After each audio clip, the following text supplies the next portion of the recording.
आता ही common rail direct injection system असलेली BS4 गाडी, तर या गाडीचे पंप ऑटोमायझल कसे चेक करायचे गाडीवरच आपल्याला कळतंय 90% की पंपामध्ये प्रॉब्लेम आहे की ऑटोमायझरमध्ये प्रॉब्लेम आहे.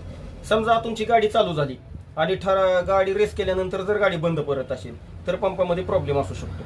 परंतु आता आपण काही वेळेस नौजल काय करायचं, आता नौजल काय करायचं, प्रत्येक ऑटोमायझरची किंवा नौजलची एक वायर काढायची.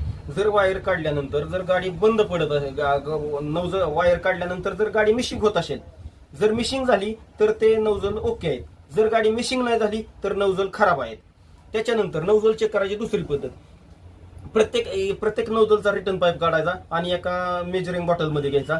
एका 30 सेकंदामध्ये एका नौजलचं 10 मिली डिझेल यायला पाहिजे रिटर्न मधून. जर त्याच्यापेक्षा जास्त असे येत असेल तर तो नौजल खराब आहे. आता टाटामध्ये काय आहे, हे सर्व नौजलचं आतमधून येते.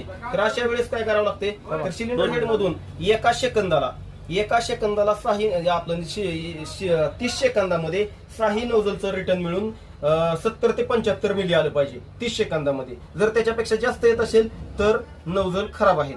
आता कॉमन रेलवरचा PRV काढायचा. कॉमन रेलवरचा PRVचा पाईप काढायचा हा, आणि PRVचा पाईप काढल्यानंतर गाडी चालू मध्ये आयडलिंग मध्ये चालू करायची. ज्याच्यातून एक थेंबही डिझेल यायला नाही पाहिजे. जर याच्यातून डिझेल येत असेल तर गाडी हा PRV खराब आहे. आणि डिझेल टाकीच्या पुढे आपल्याला एक हे दिलेला आहे प्री फिल्टर. त्या प्री फिल्टरवर हँडपंप दिलेला आहे. तो हँडपंप दाबल्यानंतर हे प्लंजरचे पाईप, मेन पाईप, कॉमन रेलला जाणारे हाय प्रेशर पाईप, याच्यातून डिझेल येता कामा नाही. जर तिकडे पंप मारला आणि याच्यातून डिझेल आले तर हा हाय प्रेशर पंप खराब झालेला आहे. हा याचे प्लंजर काम करत नाहीत असं समजायचं आहे. फ्यूज